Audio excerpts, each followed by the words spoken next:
अस्सलाम वालेकुम guys. Today topic of discussion is cash flow. तो सबसे पहले हम पढ़ेंगे definition. A cash flow describes a real and virtual movement of money. Real और वर्चुअल मूवमेंट होती है जो मनी की किसी भी बिजनेस में। आगे हम इसी को डिस्कस करते हैं। Cash flow is the money that is moving in and out of your business in a month. वो ये कह रहा है कि एक महीने में जो मनी पैसे आपके बिजनेस में आ या आपके बिजनेस से जा रहे हैं उसको हम कैश फ्लो कहते हैं। Although it seems sometimes that cash flow only goes one way it out of the business it does flow both ways. वो ये कह रहे हैं कि जो कभी ये भी हम समटाइम्स ये भी देखा गया है कि कैश फ्लो जो होती है ना वो सिर्फ बिजनेस से जाने वाले पैसे को कंसीडर किया जाता है, ना कि आने वाले। जैसा कि हमने पहले डिस्कस किया कि आपके बिजनेस में विद इन अ मंथ जो पैसे आ या जा रहे हैं, जो मनी आ या जा रही है, उसमें उसको हम कैश फ्लो कहते हैं। तो समटाइम्स ये भी कहते हैं कि जो आपके बिजनेस से जो मनी जा रही है उसको समटाइम्स सिर्फ कैश फ्लो में लिया जाता है। इस्तिलाही मानों में कि जो मनी आपके बिजनेस से बाहर जा रही है उसको हम कहते हैं कैश फ्लो। तो नेक्स्ट है हमारे पास cash is coming in from customers और client who are buying your products और सर्विसेज। वो कह रहा है कि वो पैसे या कैश जो आपके क्लाइंट्स और कस्टमर्स आपको दे रहे हैं बदले में आपकी चीज़ें खरीद के या आपसे सर्विसेज खदमात लेके। If customers don't pay at time of purchase some of your cash flow is coming from collection of accounts receivable.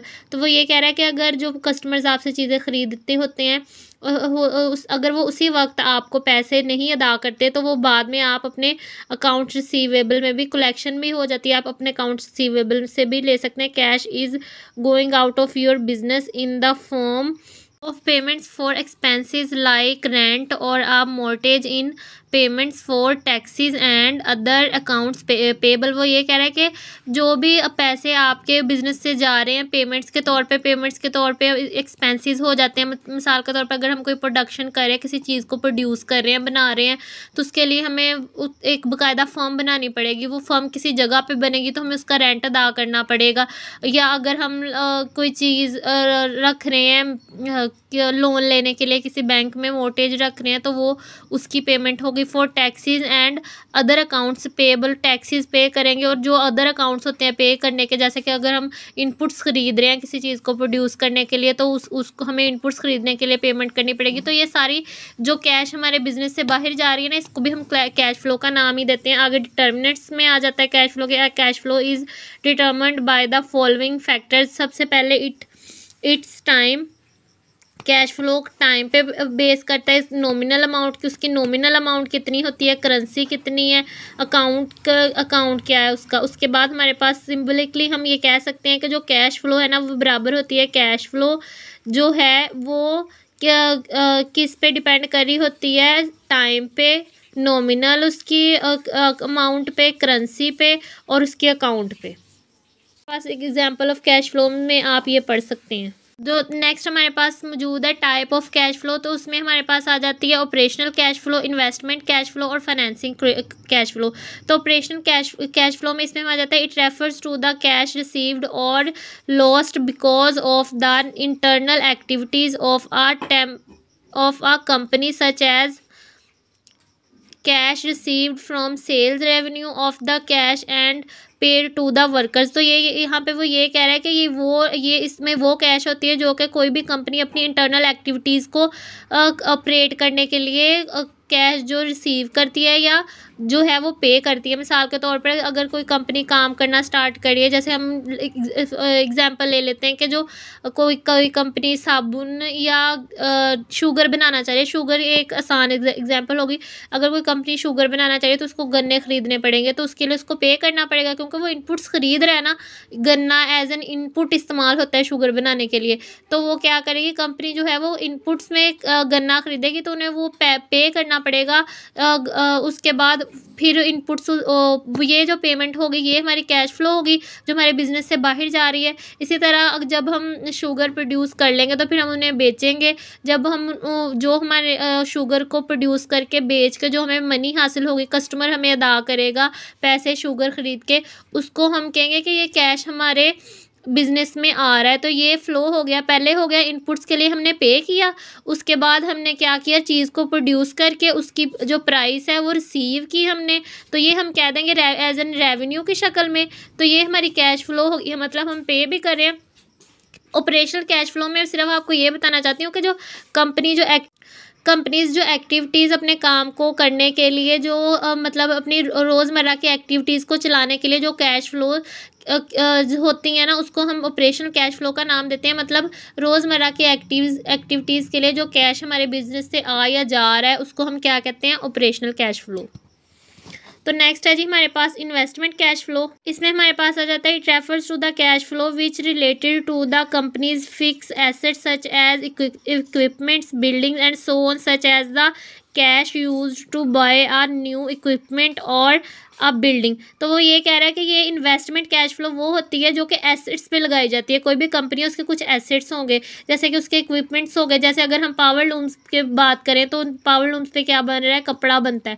तो जो कपड़ा बनने के लिए हमें लूम खरीदनी पड़ती है ना, तो वो हमारे पास क्या है, एसेट है। उससे हमें वो हमारे पास हमारे एहसास आ जाता है कि उससे हम नेक्स्ट जो है ना आगे अपनी प्रोडक्शन करें। तो वो कह रहा है कि जो इक्विपमेंट्स, बिल्डिंग के इक्विपमेंट्स हो गए या बिल्डिंग अगर हम लोग ख़रीद रहे हैं किसी भी जो है वो काम को करने के लिए, तो वो ये कह रहा है कि जो हम इन्वेस्टमेंट करते हैं चीज़ों पे, इन्वेस्टमेंट में जो इन्वेस्टमेंट वो होती है, अगर हम किसी चीज़ पे इन्वेस्टमेंट का ये मतलब होता है कि जो चीज़ हम ख़रीद रहे हैं ना, वो हमें फर्दर जो है वो प्रोडक्शन देगी या फर्दर। ऑपरेशनल कैश फ्लो ये होगा जो हम रोज़मर्रा की यूजुअल एक्टिविटीज़ के लिए जो हमारे कंपनी से या हमारे बिजनेस से कैश जा रहा है या आ रहा है।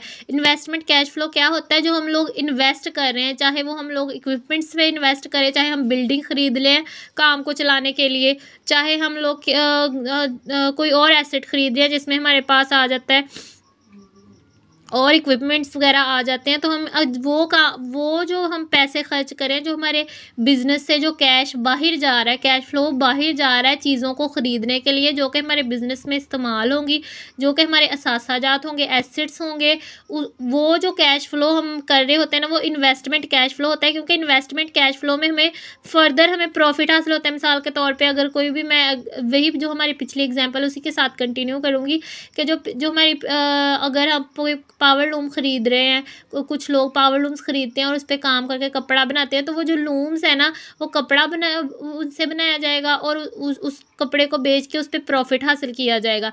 तो ये जो हमारे एसेट्स होते हैं, जो हमें मज़ीद फर्दर हमें प्रॉफिट प्रोवाइड करते हैं या हमें आगे हम इनकम प्रोवाइड करते हैं, तो ये जो इन्वेस्टमेंट होती है ना किस इक्विपमेंट पे, तो इसको हम क्या गए, जो इन इक्विपमेंट्स को ख़रीदने के लिए जो हमारी कैश हमारे बिजनेस से बाहर जा रही है, उसको हम इन्वेस्टमेंट कैश फ्लो कहेंगे। क्योंकि वो चीज़ें हम फर्दर इनकम को जनरेट करने के लिए इस्तेमाल कर रहे होते हैं। फाइनेंसिंग कैश फ्लो में हमारे पास आ जाता है cash flow from a companies financing activities like issuing stock और पेइंग डिविडेंड्स और स्टॉक्स के लिए जो हम पैसे अपनी जो कंपनी पे करती है, जो कैश हमारे बिजनेस से बाहर जाता है, उसको हम फाइनेंसिंग कैश फ्लो कहते हैं। डिविडेंड्स हमारे पास और जो स्टॉक होता है ना, वो कंपनी के लिए जो उसके लिए भी कुछ अखराजात करने पड़ते हैं। तो जो उनके अखराजात के लिए या उनके एक्सपेंसेस के लिए कंपनी स्टॉक इशू करती है या डिविडेंड्स खरीदती है किसी और कंपनी के या उनके लिए पे करती है, तो उसको हम कहेंगे कि ये हमारे पास फाइनेंशिंग कैश फ्लो है। The sum of 3 components above will be the total cash flow of company. ये सारी अगर हम financial cash flow, investment cash flow और ये ऑपरेशन कैश फ्लो को अगर हम सम कर लेंगे, तो ये हमारे पास क्या आ जाएगी, total cash flow of the company. तो ये मैं आपको यहाँ पे लिख देती हूँ कि टोटल कैश फ्लो हमारे पास बराबर है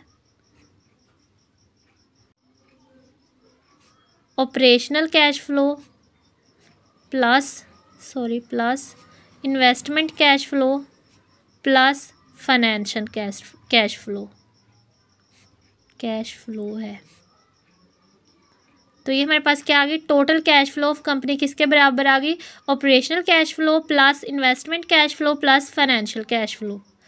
तो ये आगे एग्जाम्पल है, आप लोग देख सकते हैं। मेरे पास ना फर्दर बेसिकली जो टाइप है ना कैश फ्लो की, उसमें हमारे पास आ जाती है ऑपरेशनल, फाइनेंशियल और इन्वेस्टमेंट। लेकिन ये फर्दर दो टाइप्स जो हमने एज एन डिस्कस की हुई है, इसको मैं आपको वैसे ही एलैबोरेट कर देती हूँ कि अगर विद इन अ ईयर या with in a time period हमारे पास कोई स्पेसिफिक टाइम पीरियड में हमारे पास कैश फ्लो आ ज़्यादा रही है और हमारे बिजनेस से जा कम रही है, मतलब हम लोग रिसीव ज़्यादा कर रहे हैं और जो हमारे बिजनेस से कैश फ्लो बाहर कम जा रहा है, तो इसको हम पॉजिटिव कैश फ्लो कहेंगे। इसी तरह हमारे पास नेगेटिव है, अगर with in a specific time जो हमारी कैश फ्लो है ना वो हमारी बिजनेस से जा ज़्यादा रही है लेकिन आ कम रही है, मतलब हमारे जो इनपुट्स हैं हम ज़्यादा ख़रीद रहे हैं कैपिटल, या हमारे जो पे कर रहे हैं, कंपनी पे कर रही है किसी भी चीज़ के लिए, उसको हम कह रहे होते हैं कि वो हमारे बिजनेस से वो पैसा बाहर जा रहा है।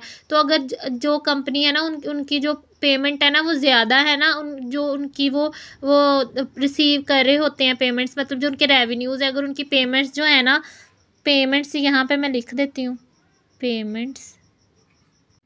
पेमेंट्स जो है ना वो क्या है, ज़्यादा है रेवेन्यूज से किसी भी कंपनी की, तो इसको हम क्या कहेंगे, इसको हम कहेंगे नेगेटिव कैश फ्लो। मतलब कि जो हम पे ज़्यादा कर रहे हैं, बिजनेस से पैसा जा ज़्यादा रहा है लेकिन उसमें आ कम रहा है, हमारे रेवेन्यूज़ जो है वो कम है, तो इसको हम कहेंगे नेगेटिव। इसी तरह अगर हमारी पेमेंट्स जो हैं वो कम है और हमारे रेवेन्यूज़ ज़्यादा हैं,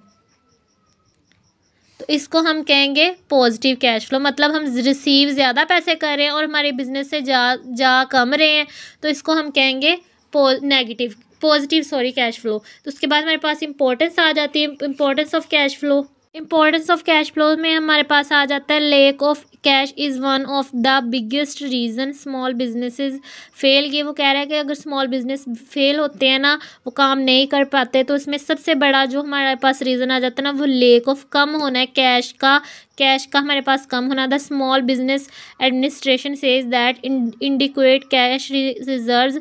स्मॉल बिजनेस एडमिनिस्ट्रेशन ये कहते हैं कि इनएडिक्वेट जो हमारे पास कैश रिजर्व्स है ना वो कम है, मतलब प्रॉपर नहीं है, इनएडिक्वेट होते हैं। जो चीज़ के मुताबिक हमारे पास अगर कुछ कम हो तो हम उसको कहते हैं कि इनएडिक्वेट है, मतलब वो जो हम जितनी हमें ज़रूरत है ना रिजर्व्स की उसके मुकाबले में वो कम है। और a top reason startup don't succeed, वो ये कह रहा है कि इनएडिक्वेट जो कैश रिजर्व्स है ना वो हमारे पास सबसे मेन रीज़न होता है जो कि हमारा स्टार्टअप जो है ना वो सक्सेसफुल नहीं हो पाता। It is called running out of money, वो ये इसको हम रनिंग आउट ऑफ मनी कहते हैं। And it will shut you down faster than anything else, वो ये कह रहा है कि ये सबसे मेन रीज़न है, ये कोई भी और रीज़न इतना इफेक्ट नहीं करता बिजनेस फेलियर के लिए जितना कैश का कम होना करता है।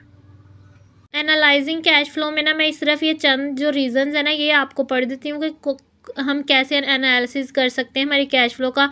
What happen to cash if your business purchases supplies, अगर आपके बिजनेस परचेज व सप्लाई हो रहे तो आपकी कैश क्या है। What happens to cash if a customer pay a bill, अगर कोई कस्टमर बिल पे करे तब आपका कैश स्टेटस क्या है। What happens to cash if you buy a computer, अगर आप कंप्यूटर, जैसे मैंने पीछे हमने इन्वेस्टमेंट कैश फ्लो की इन्वेस्टमेंट टाइप को डिस्कस किया था, उसमें हम लोग एसेट खरीद होते हैं, वो एसेट इन्वेस्टमेंट हो रही है, यहाँ पे कंप्यूटर खरीद रहे हैं, इन्वेस्टमेंट कर रहे हैं, क्योंकि कंप्यूटर को हम फर्दर इनकम जनरेट करने के लिए यूटिलाइज़ करने वाले हैं।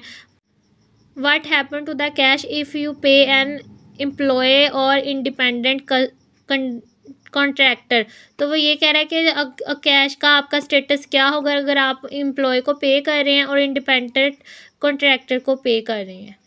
तो ये हमारे ये कुछ ऐसे हैं क्वेश्चंस या कुछ ऐसे एनालिसिस क्वेश्चन है कि हम देखते हैं कि इन कामों के बाद या इन जो है हमारी एक्टिविटीज़ के बाद हमारा कैश स्टेटस क्या है। नेक्स्ट हमारे पास कैश फ्लो के मेथड आ जाते हैं, इसमें हमारे पास डायरेक्ट मेथड और इनडायरेक्ट मेथड है। Under the direct method the cash flows from operating activities will include the amount for lines such as cash from customers and cash paid to suppliers. The direct method must also provide a reconciliation of next income the cash provided by operating activities। वो कह रहा है जो operating activities वही मैं बात पहले जो हमने ऑपरेटिंग टाइप पढ़ी है कैश फ्लो की, उसी में यही बात हो रही है कि जो यूजुअल काम रोज़मर्रा के काम के लिए हमारी कैश हमारे बिज़नेस से जा रही है, हमारे बिज़नेस में आ रही है, उसको हम ऑपरेटिंग कैश कहते हैं। तो वो ये कह रहा है कि ये जो हमारे पास ऑपरेटिंग जो है ना एक्टिविटीज़ के लिए जो कैश फ्लो हमारी डायरेक्ट जाती है, मतलब कस्टमर्स हमें अगर पे कर रहे हैं हमारी प्रोडक्ट्स को ख़रीद को, वो हमारी रेवेन्यूज़ है, हम कैश रिसीव कर रहे हैं। बिज़नेस में अगर हम इनपुट्स के लिए पे कर रहे हैं तो हमारी पेमेंट्स हैं, हम पे कर रहे हैं। तो ये सारी जो एक्टिविटीज़ है ना, ये डायरेक्ट मेथड में आ जाती हैं। इनडायरेक्ट मेथड में हमारे पास आ जाता है indirect method will show net income followed by a adjustment needed to convert the total and net income to the cash amount from operating activities। वो ये कह रहा है कि ये इस indirect method में हम ये देखते हैं कि हमारी net income कितनी हुई है। मतलब ये तो एक्टिविटीज़ में तो ये होगा ना, हमारी कैश फ्लो जो जा रही आ रही हमें पता चल रहा है कि ये डायरेक्ट मेथड हमने जो पैसे पे किए इनपुट को ख़रीदने के लिए, हमें पता होता है कि हमने इतनी पेमेंट की है।